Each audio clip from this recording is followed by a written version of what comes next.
Hi, my name is Christina and I am your librarian here at Christina's Bookshelf. And today I am bringing you Daddy, It's Cold Outside by Max Walker. This is an MM holiday story and it is good. It's a little bit sci-fi-ish because it takes place a little bit into the future, but it's not so overly done that you feel skeptical about how things are working. But I just wanted a heads up because at first when something happens I was like, what the hey? So there's your warning. We have Jude and Logan. Jude grew up in a same-sex household. He had two dads. So for him, being gay was not an issue. I mean, he had two loving parents. He had a sister. They were a family. He was loved and taken care of. Everything was fine for Jude. Logan, on the other hand, lived with his grandma, who kind of despised Logan's presence. So he's never been in like a loving, overabundance, happy family. He doesn't know what it's like to be completely accepted for himself, to be praised, loved, just cherished as a human being. Well, Jude kind of takes Logan under his wing. Like, they are going to be best buds. They grow up together, they're best friends, and then something happens. There's love between them. But Logan can't do this. He's not that word that his grandmother calls him.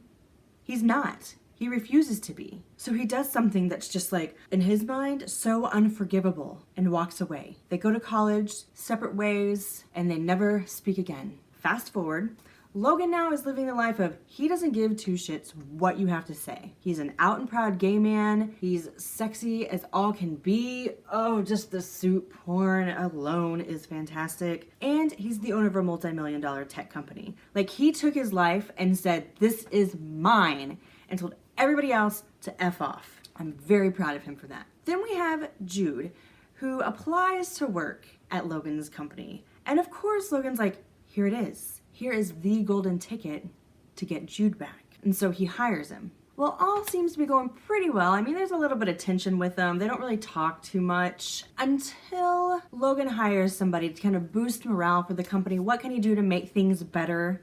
And one of the ideas that is thrown out and that he accepts is to hold a holiday retreat. So he has his assistant book this huge mansion of a cabin. All the upper management people are going to be there. And it's just going to be something that can boost everybody, pump everybody up, motivate them. So when we come back to work after the holidays, it's a go get 'em kind of a feel. Well, Jude is all sorts of ready to go home to his family. One of his dads is sick. He just wants to be home. He's ready to get out of this environment. And then he receives this invite from Logan saying, I'm supposed to be at this holiday retreat.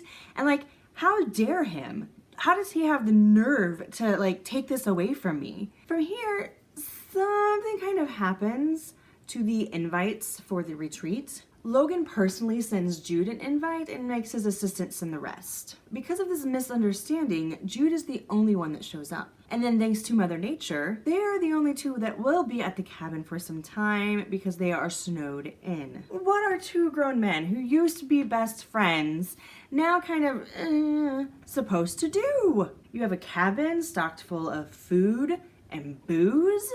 What could go wrong here? Max does this really good job of painting the picture for us.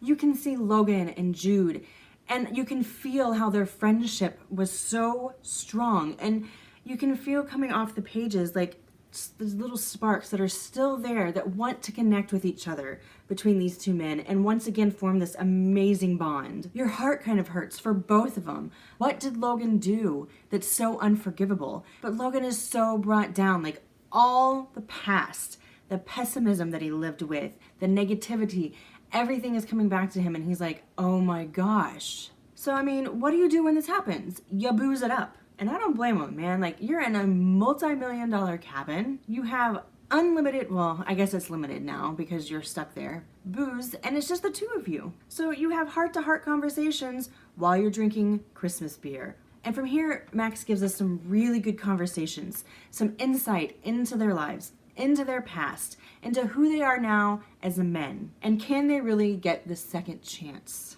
And could the sex be any hotter? We're going to pretend that today is Festivus, and I'm going to air my grievance with this book. The title is Daddy, It's Cold Outside. I blindly went into this thinking that it was going to be a daddy holiday romance, It's really just a play on words. Instead of baby, it's cold outside, due to some funny banter that happens within the story, it's changed to daddy, it's cold outside. My grievance is it's not a daddy holiday romance. I might still be a little bit miffed that I went into this thinking that, and it's not. However, I will let Max off the hook with this because the story was really good. The thing though that is going to take this down a half a star rating for me is the banter conversation between the two characters. I loved it, but at the same time I didn't feel that there was much of a difference in dialogue. Like sometimes it felt like the same person was talking because there was no articulation difference between the two. And that just kind of gets to me when there's nothing to separate who was really talking besides the quotation marks. No little saying, no little quirk, nothing to symbolize that this is this person. But like, if that's my only complaint, I think we're doing pretty good. You get a little bit of sci-fi, you get a lot of romance, second chance, everything. The sex is amazing. Get your favorite holiday beverage, sit down, cuddle up, and enjoy the book. It's that good. What I am going to do for you is I am going to leave the Amazon link down below, and I'm going to leave my influencer page down below. You can click on either one and it will get you there. If you've enjoyed my review, I'm gonna ask that you help me with that YouTube algorithm and give me a like. Leave me a comment. I love to interact with all of you guys, and go ahead and hit that subscribe button. I try to get new things out for you every Sunday through Thursday, but I honestly never know what time, and that is the magic of the subscribe button, is that you will get a notification when I have something new for you. If you're like me and think this chick's pretty cool, down below I'm gonna leave stalker links aplenty. Go, click, investigate, enjoy. Daddy, It's Cold Outside by Max Walker. I am giving 4.5 stars. Bye. Hi, my name is Christina and I am your librarian here at Christina's Bookshelf.